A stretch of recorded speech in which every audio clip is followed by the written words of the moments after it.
number one of Soaring Sky, Precure episode 31. I'll be giving it like number one on the Crunchyroll website, and I'll be starting my reaction from the 10-second mark in 1, 0, go. Woo, boy. That looks exactly like Monster here, actually. Gotta be based off her own life experiences. That's the story of episode 1, yep. I gotta admit, though, she's got the talent with the hands to be able to draw Sora and herself that beautifully.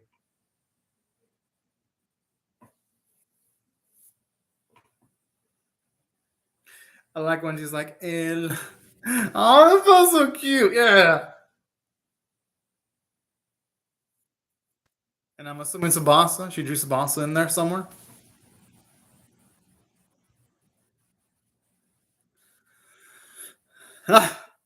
Aww.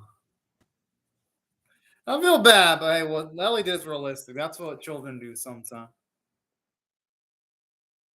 I mean, I guess that's true sometimes. You've got to be a little bit of rough. That's why it's called tough love. It is actually pretty cool because you do see Sarah actually build off of her own life experiences, considering she does have a younger brother.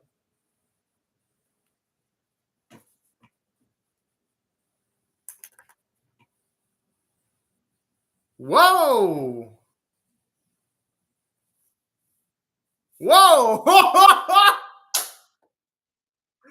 Oh shit! Oh whoa! I was not expecting. My goodness! I wasn't expecting her to say the whole "I hate you" line like that. Like woo! Well then, this episode is definitely a lot more intense than I could have ever imagined. Wow. That's all I gotta say. In a good way, though. And that's kind of realistic, too, because sometimes you got instances where, yeah, kids, they're not always gonna want to do what you say, so they're gonna sometimes just do whatever they want, and that's just gonna cause trouble. And you just gotta rein them in sometimes. And it's how they still have Comic-Con in the opening, even though the episode preview for this one, I think it showed off someone that looked different. At least the Comic-Con's character design, so that's interesting. Unless whoever this villain is, they want to just save them for a super, super big ass surprise in this episode itself. But hey,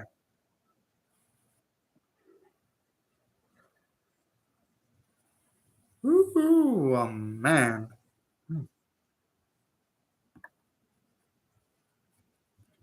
Yeah, that sounds like at least that sounds like a promise for like 25% of episodes in these series.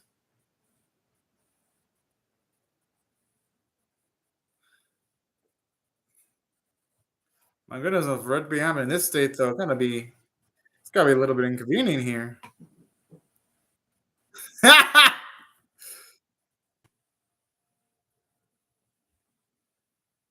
Bad.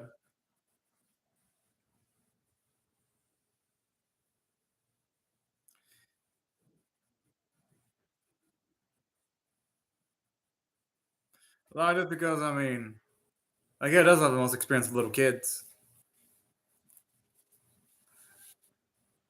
Whoa!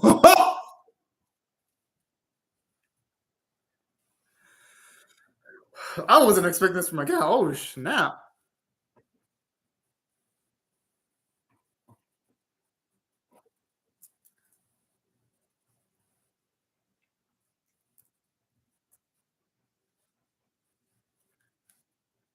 At this point, though, you could say it is a child of multiple folk at this rate.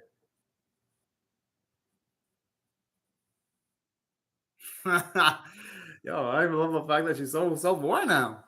Yeah, Ellie's been showing off a lot more growth when it comes to like her and intellect going up.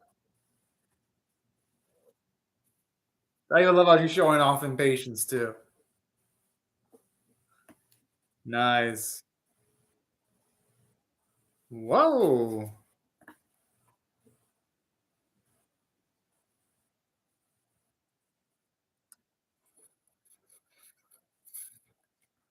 If only they knew what they're talking. The person they're talking to isn't human, like at all.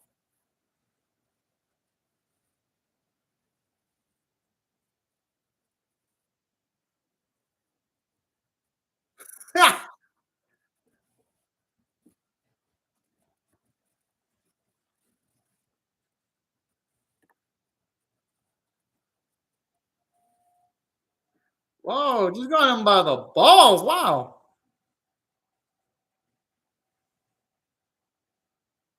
Hey, at least he's self-aware. I love it. So flexible, multiple being electrified, bro.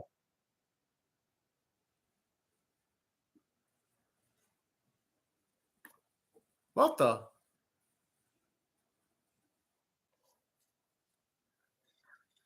Hmm. This does open up a lot of plot holes in Soaring Sky Precure. This shows you how dumb the leader of the Underground Empire is, because if she had someone this strong in her armory, why didn't you use this guy in the first place? Oh my goodness. Soaring Skies, it made the same mistake like all the other Ronin Day Precures did. For those of you wondering what the mistake is, there is a freakishly strong villain that could have been utilized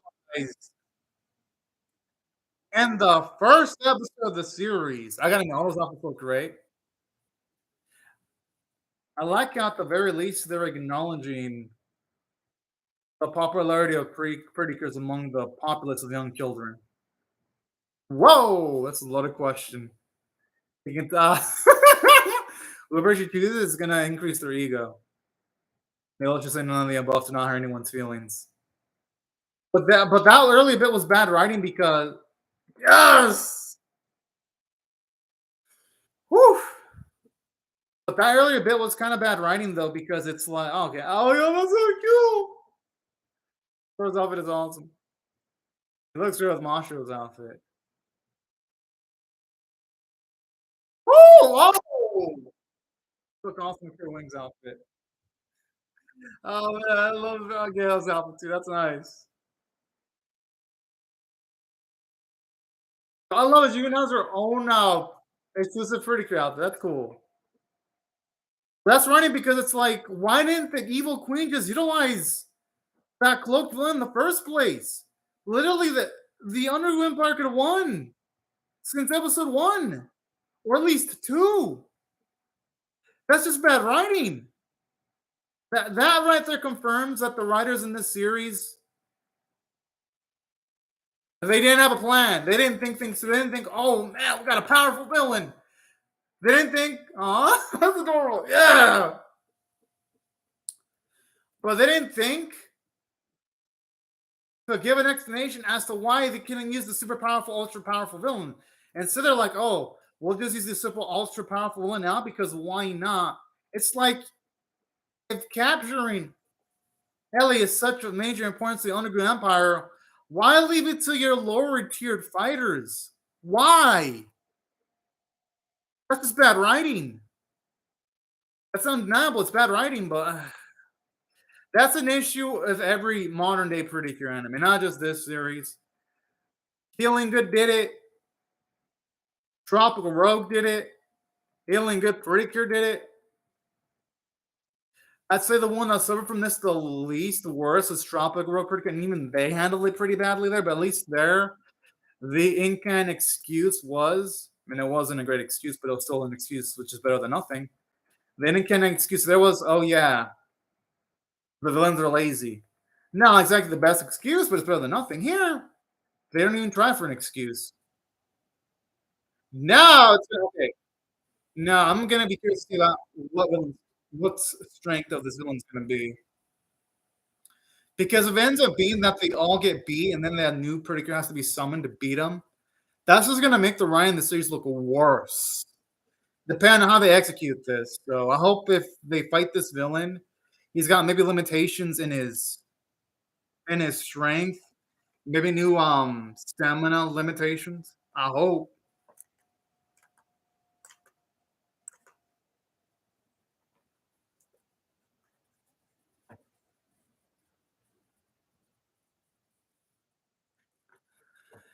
There's probably an enemy that just wants to straight up take down its villains no matter the cost.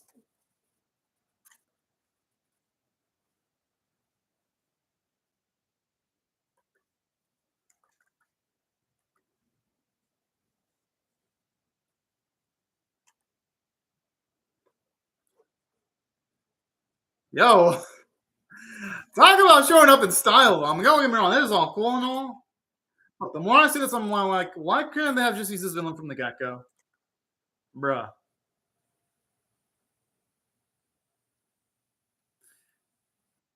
I just wonder, though, is this like an alternate dimension they put him into, or like some kind of like messed up future potential apocalypse future that he sent them to? That's kind of what I'm wondering. Hmm.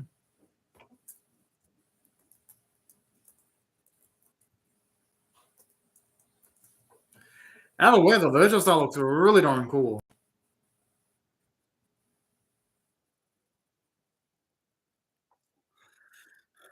All right, talk about having a villain that's full on confident here. Didn't even sort of waste time trying to like summon something to actually get on the win. He just straight up goes for the capture like that.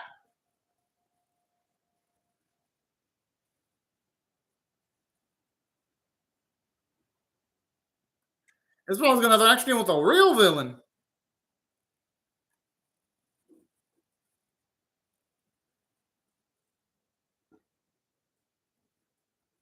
And I kind of like how he doesn't have like a jumbled up, weird, wonky looking character design like the previous three. Like his design actually looks like someone like finally a villain I could take serious. Well, actually, you know what? No, no, scratch that. The second villain of Soaring Sky actually was kind of decent in his first appearance.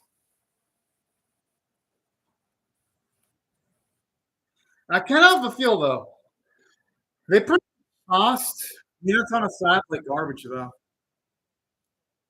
Because he never really got to do some kind of epic big plan. Yet this series had like so many, at least a few filler episodes.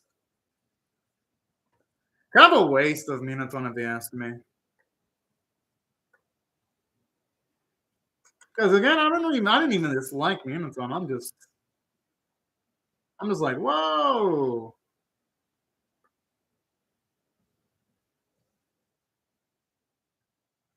But you know what? Whatever the case, as long as the action looks good, this episode's salvageable at the very least. But so far, this episode, it's pretty much a mid-season Soaring Sky Precure at its near worst. Let's just be real.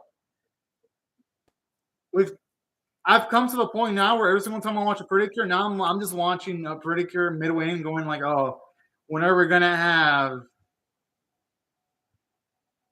a villain that should have been introduced earlier show up at the end game. That's when I'm Precure as friends at this point. Well, hey, if they can at least make the fight good, it can at least get rid of some of the salty taste in my mouth regarding this episode. But no, this feels like the Soaring Sky Predictor episode that jumped the shark. This series jumped the shark a bit for me. Not saying Soaring Sky Predictor is a bad series now, but it's a disappointment. Now it's a disappointment. This episode put me on the disappointing tier for me. This one right here, which is a damn shame. But hey, at least now we have real plot progression finally. So that's better than nothing.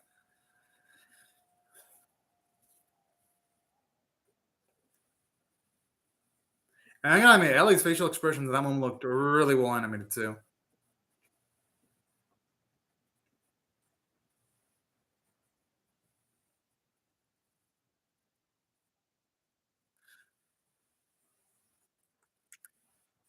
Yo, even this guy looks cool. Okay.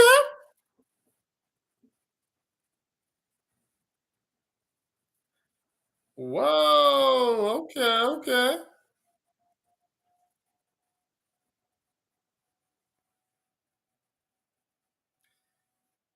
And he's polite. Wow.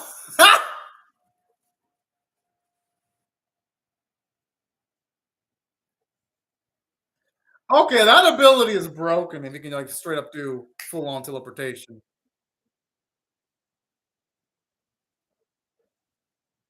Okay, that was costless. Savasa trying to hit him looked really good. I don't think I've ever seen Marshall and Lisa that much blast that rapidly at that quality. Yeah, wow. Oh, yo, look like they're actually able to do some. Yo, that's okay. That's nice teamwork. Seeing distracted by Marshall's attacks and a guy getting going in for like a physical blow was cool.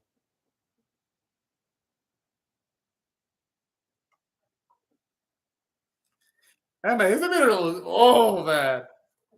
Seeing a villain this poised and not seeing him take the wimping route of like possessing things or summoning creatures to attack the girls is really darn cool.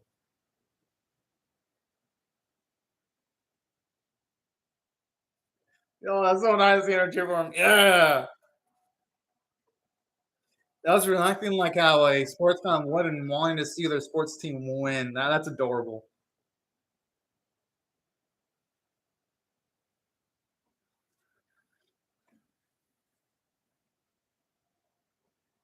Jeez. This man is built differently. I hope I can have insurance on that vehicle because, oh man, it's going to cost a pretty penny to fix that damage.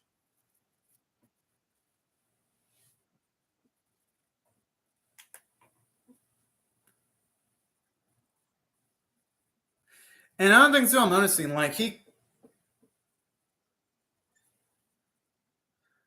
okay, you know what? I actually do like these little flashes here. They're pretty cool, actually.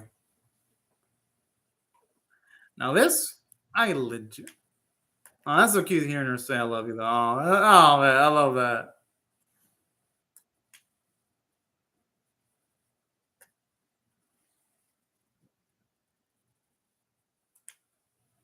Whoa, whoa, whoa, whoa! Who is that?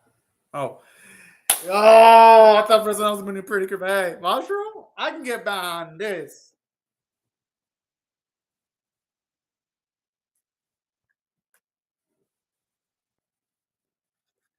I just love how our new villain's just staring, letting them get up instead of finishing them off. Like this episode's bad. Not animation wise, it's bad because you have a villain that should be really powerful, and he's literally giving them time to get up. Here's the thing: this episode's cool. This episode's weird. It's good and bad at the same time. Like, why give these girls time to get up instead of finishing them off to finish the job? You know, to give your evil leader an easier time.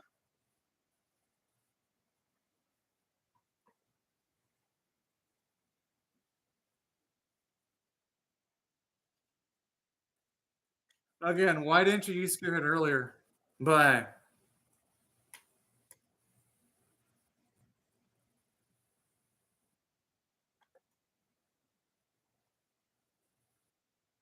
wait, whoa, wait. Yo, are they gonna become a pretty kid? Okay, now this I could get behind. Is it gonna fix them not utilizing Scarehead as a villain earlier? It's not gonna fix that. The series is always gonna have that ugly issue out on it as a problem head permanently. But hey, this could salvage the episode.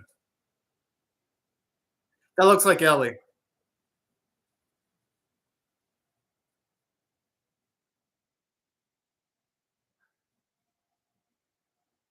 And now I love the symbolism. Like the moment this new girl showed up, like the light. Oh, it's your observation. Her transform look is awesome.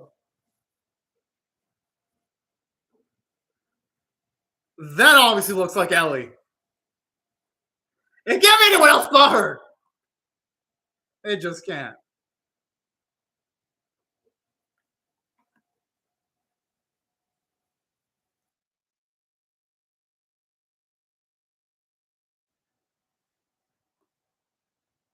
Oh man.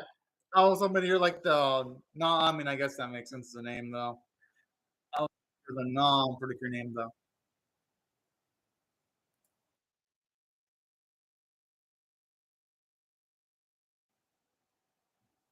Wow, we have a pretty good that actually tries to finish off a villain this season, but the villain just escapes. This, or at least when it comes to the portions of Gear Master G showing up, this year's a little bit more organic in how they usually handle things.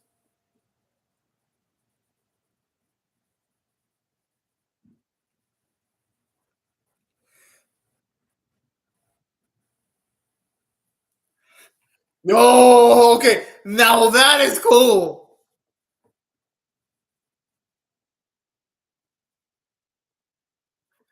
Okay, that sort of has to confirm that. That at least that's a coin flip odds to Ellie being Cure Majesty.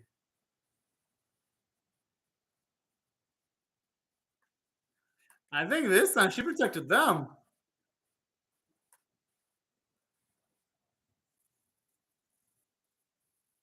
You love seeing, oh, that's so cute. Oh, oh.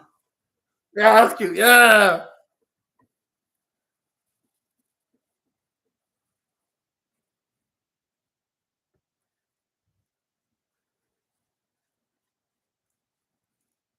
I don't know. Oh, that's sweet. Emperor's Undergo is a fool. Like, Emperor's Undergo is one of the dumbest villains I've seen in anime. Because you're looking at how powerful Scarlet is. Why did you use that man earlier in the series? Why? But, in saying that, Kira Majesty saved this episode from being a dumpster fire. Does this episode have problems? Yes. And now this episode itself opened up so many plot holes for Soaring Sky Precure that it can't call. No matter what Soaring Sky Precure does, it can't be called great anymore. Like, this keeps Soaring Sky Precure from being great because let's just be real. Another Precure series where the main villain is completely unintelligent, where they have the means of literally having the main characters taken out from the jump street. And instead of having that, the main villain, for some reason, found it necessary to send weaker villains first, and then the stronger villains. I'm like, bruh, why? What was the point of this? So this episode opened up so many pretty cool. Where if I had to rate this on a scale of 1 to 10, with 1 being abysmal, 5 being 9 to 10, but etc. This episode gets a 6 out of 10, only slightly above average. This episode could have been a 10 out of 10, but the plot holes it opens up not only affects this, it affects the whole series now. So this episode does permanent damage to Soaring Sky Pretty Cure as a series. Because now, because here's the thing, it gives us negative momentum for the Underground Empress instead of being like, oh, okay, never preview time. Can't wait to check this out. Yo, Ellie's so adorable. Oh,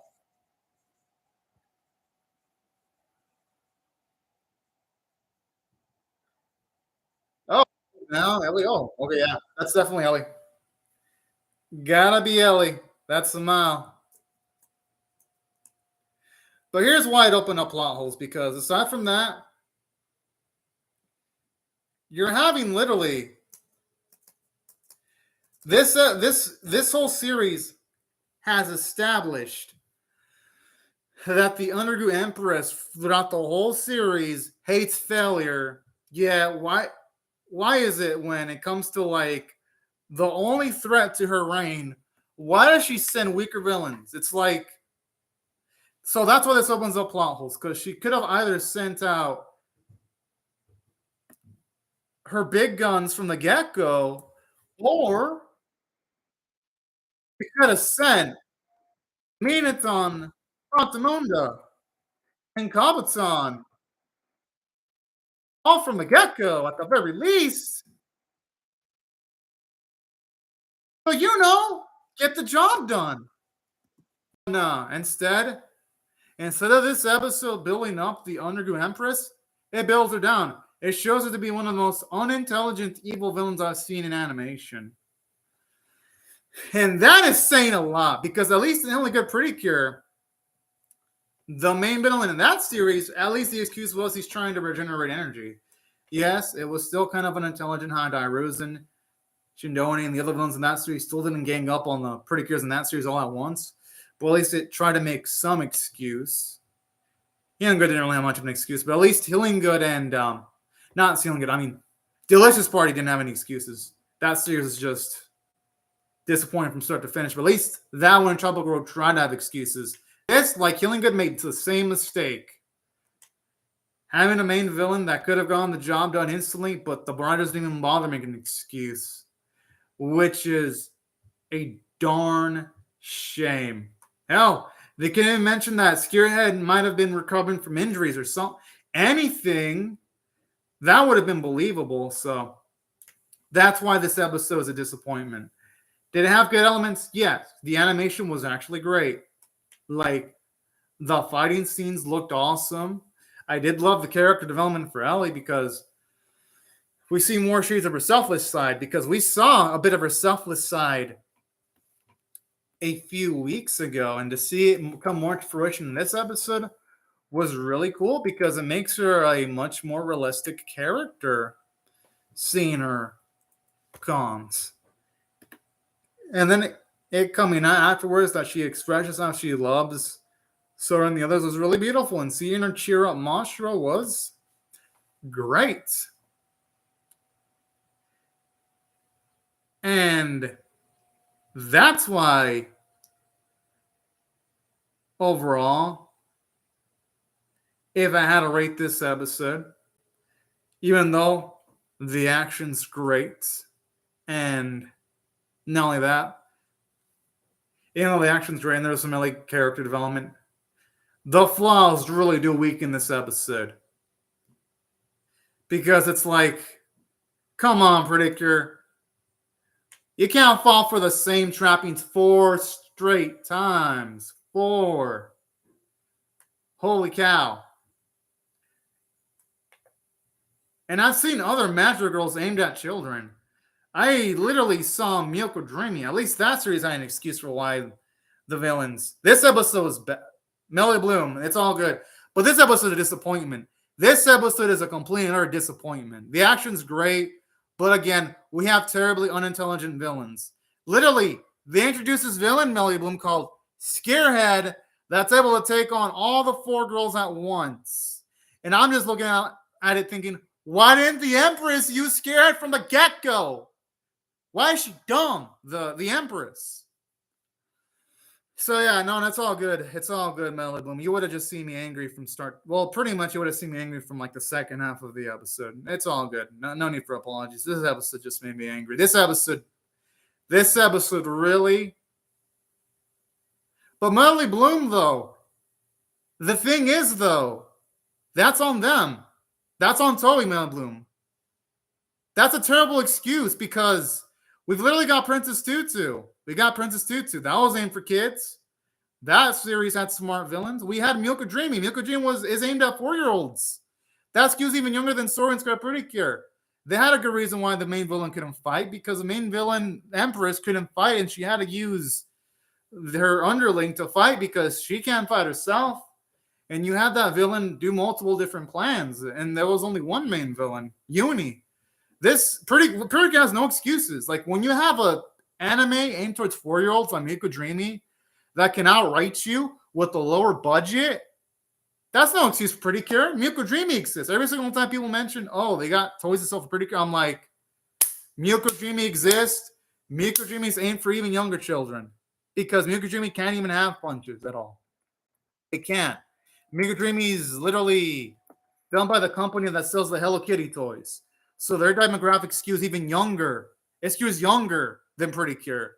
How can that series have better written villains than Precure? I can't believe. I'm like, nah, Precure has no excuses. I've seen magical anime for adults, for kids, for elementary schoolers too, and Make Her Dreamy skews way younger because the Sanrio characters, they're all aimed for even younger children, and they have better villains that are smarter than the Empress of the Underground Empire. And I will always say, every single time someone mentions Precure, that the series will end early, that ain't an excuse for Milk or Dreamy. That series makes no excuses. Well, season 1 was good. Season 2 was bad, but Milk or Dreamy season 1 exists. But whatever the case, though, Melody Bloom, this series jumped the shark just like the previous two Precures did. This was the episode. Episode 32. It jumped the shark. A darn shame, too, because the action was really great. Like, the action was beautiful. Like, I had no complaints about the action. I was impressed. I was like, whoa. This was cool. The fighting was cool. I had no complaints about the action. I was like impressed. I was like, holy cow. But yeah, sadly, it was great, Melody Bloom. The animation was great. It was the writing that was a disappointment, though. Like, the animation was some of the best in the series. But I'm not going to ignore the bad writing, though. Just because something looks pretty, I'm not going to ignore the bad writing. Holy cow. I don't even know what's wrong with Toei at this point. Can they not write a competently done Precure series? Can they finally give us a villain that's actually smart, intelligent? Nope. Can't have that. It feels like they never had him. Even Heartcatch fans say the villains were bad. Even the Heartcatch, even the Peak didn't have good villains. Even Heartcatch, the Peak. Even the Peak didn't have good villains. And I saw reviews for Heartcatch. Even people will say, yeah, Heartcatch was good, but that even had low quality villains too. So I wonder when. Yeah, I wonder which Precure series. That'd be nice. Man. Yeah, that's what disappoints me about this episode. And this could have, regardless, Soaring Sky could still end up being the best Precure series by default, only because it'll be the only one with decent fights from start to finish of the modern era. But yeah, man, wow.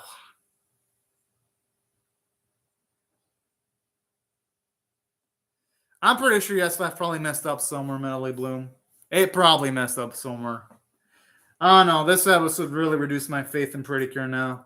Ugh. Man.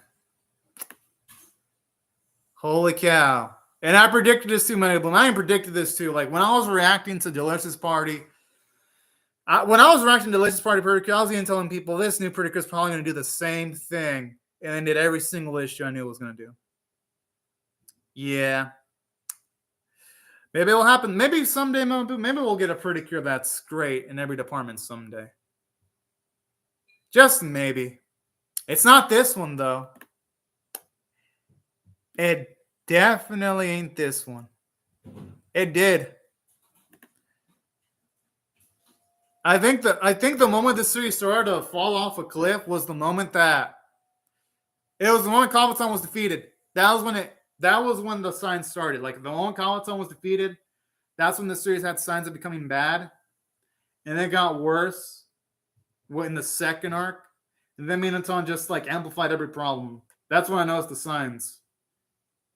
When the moment Kabuton was defeated and they didn't capture him to at least interrogate him or something, that's when I'm like, oh yeah, this series is going to have problems in the long run. That was the episode. Yeah. It has. It has. Whew, man. Just man, oh man. Yeah, I checked. Just to be sure, Melody Bloom, I was checking. And yeah, I checked the demographic from Make Her Dreamy. Their products made by Sanrio Company, LTD. They pretty much focus on making kawaii cute products for school supplies, gifts, and accessories. So yeah, Precure's inconsistent and being inconsistent, that's for sure. Because, whoo, boy. Whoo. Yeah. Yeah. Yeah, and I checked too. I checked Sanrio. They're all their anime skew really young too. At least when it comes to their demographic. Yeah, I checked. I checked. Yep, I checked. I checked just to be sure, Melly Blue. Miyako Dreamy does skew way younger than Soaring Sky. Just to be sure. Just to make sure I wasn't misremembering things. Yep, it skews younger. Yeah, because even the characters in the season were like middle schoolers. Yeah, definitely schools younger.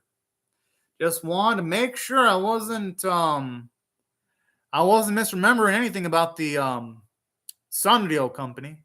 You know, the ones that give us Miyako Dreamy and Hello Kitty and all that kind of jazz. So yeah, no, Vertica has no excuses. You've got competitive companies that scare younger, have better villains than Precure that scares older than some of these magical anime. Huh. But yeah, just want to make sure. I had to look it up. But regardless, though, I mean, at least the action looked great. I mean, I love the character design for the new villain. It was cool looking. That was nice. So there's that. And at the very least, what I can say is the first half was good. The first half was comedic. That's about the one thing I'll give it. But the second half, ugh, why?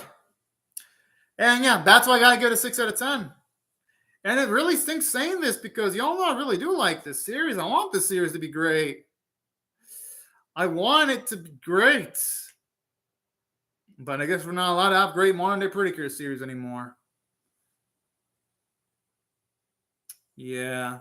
I'm just sad, Melody Blue. I'm not even angry. I'm sad. And the only reason why I'm not angry is because I expected disappointment. Because if I would have had high expectations for this, I would have been angry. But I couldn't be angry because I was already expecting disappointment. So yeah, can't even say I'm angry. I'm just sad, man. And yeah, those are my thoughts on the episode. Melly Bloom. I saw the animation. It's from the director of Sources Stabber Orphan. That director, I even saw the animation. It was average. That director is known for having some of them, like his work is the definition of average. I know because I've seen his work. I've seen Sorcerer's Star Orphan. Now, unless he somehow if he by magic he becomes a better director than he was in Sorcerer's Star Orphan, I doubt it's gonna be beautiful looking because that director hit a really his work on Sorcerer's Star Orphan was the definition of average. Like if anyone were to ask me, what's an average anime? Yeah, but Hirogaru had a better, more animation per second. I saw the preview for that series. No, that's you mean the shading style. You mean the shading because the series has detailed character designs. Yeah, those are colors. That's the shading style. But if you look at the frames per second, the frames per second isn't that high though. Like the frames per second could be higher. I saw the preview. There weren't a lot of frames per second at all. Now it could just be the preview hiding stuff, but yeah, I looked at the animation. It's okay. It's perfectly fine. It's nothing amazing. It's nothing terrible. It's average, completely average, and that's it. Really, that's probably it. For me, I only find myself gravitating towards colors that are bright if the animation's also good. And it's all, oh no, it's worse. It's the director of Arte. Arte was mid. Arte, oh no. Is there seriously people hyped for this, Melly Bloom? I haven't seen the All Stars F trailers because I haven't seen them because I don't watch the All Star movies because they have teams that I've never watched before, so I don't bother with them. I'm only gonna watch things with the teams I know. So if it has the teams I know, then I won't. So no, I haven't watched it because it has teams that I don't know because I don't know all the teams. But I look at the Korean Man in Bloom. This director did Arte. Arte Arte wasn't a great series either. It was mid. Arte was mid. Natsu no Taisai movie 2 was okay. What in this guy's resume is tying people up? Like, this resume's average. Like, this resume is like the definition of mid. Yeah, but Melody Bloom, don't get your hopes up too high for anime. Well, at least don't get your hopes up for Sakuga. Don't expect Sakuga because this director, his resume isn't filled with Sakuga filled anime. Like it isn't. I'm looking at this. I don't remember which Precure had a great plot line, though. I struggle. Then again, I've only watched the recent era, so the recent era Precure isn't exactly inspiring.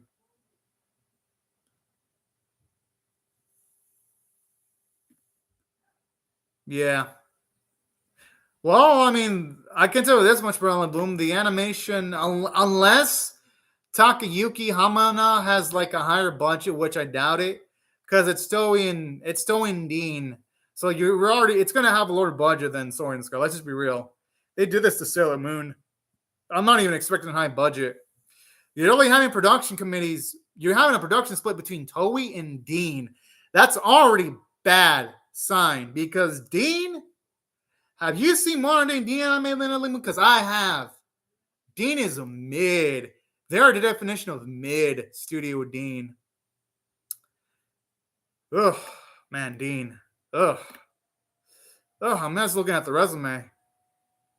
The only time Dean does a good job is just straight up romance or a slice of life. That's the only time you expect Dean not to mess up. Well, the internal movies, they're a disappointment considering the fact that they have movie budgets. They look good if they were TV productions, but they're movies. I mean, whatever the case, though, Melody Bloom, Studio Dean doesn't have a strong resume, so I'm just saying, Melody Bloom, keep your expectations in check. Just expect a decent looking show. Don't expect anything amazing. If something amazing happens, then that would have meant that Studio Dean and Hamana punched above their weight. No, it will not look. No, it's not going to look as good as Soaring Sky. It is not going to look as good as Soaring Sky. Soaring Sky straight up had a better director.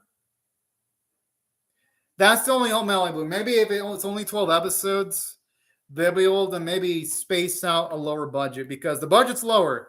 You're having a collab between Dean and Toei, and Dean is worse than Toei. So you're going to have an inferior studio working on it. You're going to have an inferior director because as much as Soaring Sky, Precure is one of the biggest disappointments I've ever seen in my life, Koji Ogawa can recruit good animators. That's something that I haven't seen Hamna do in his recent anime. I have seen Arte and Sources Star Orphan Bloom. You have it, I have. This guy cannot recruit animators to save his life. Like, he'll have maybe a few decent fights here and there, but he does not have the history that Ogawa has, and Soaring Sky has Ogawa. No, man, Bloom, the animation will probably be good. It's the writing. The writing's probably not going to be that good, Melon Bloom. Dude, Melon Bloom, I actually have faith in the fights. They look good. It's the writing that I don't have faith in Soaring Sky. It's the writing. For the Precure, you're talking about the sequel series? Yes, 5 sequel. It might have good writing, but I wouldn't expect much from the animation quality though. Because the staff for that series looks weaker. You've got a collab, and the director's career isn't as good as Koji Ogawa's.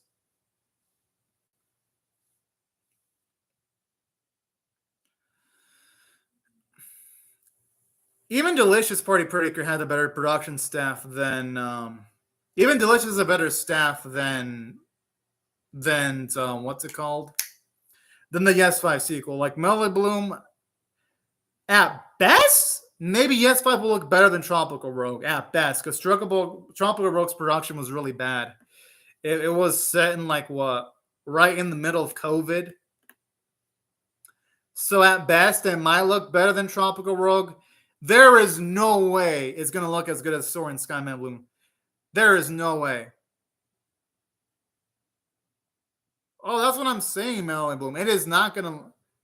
Oh, yeah, the plot, it'll be easy. It'll probably surpass Soaring Sky's plot easily. Yeah, the plot, I have no doubts. That's not an accomplishment, Melody Bloom. That's the minimum. It should at the very least surpass Soaring Sky's plot.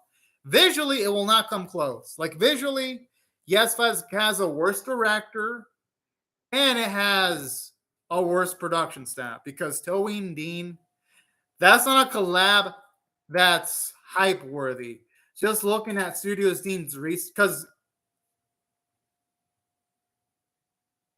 I hope it improves too, Melody Bloom. I hope it improves. Yeah, at least they'll have a good budget. At least the animation will look great. That's the only thing about Soaring Sky we can look forward to. At least it'll look pretty. That's it, though. That's the only thing we have to look forward to that's going to look pretty.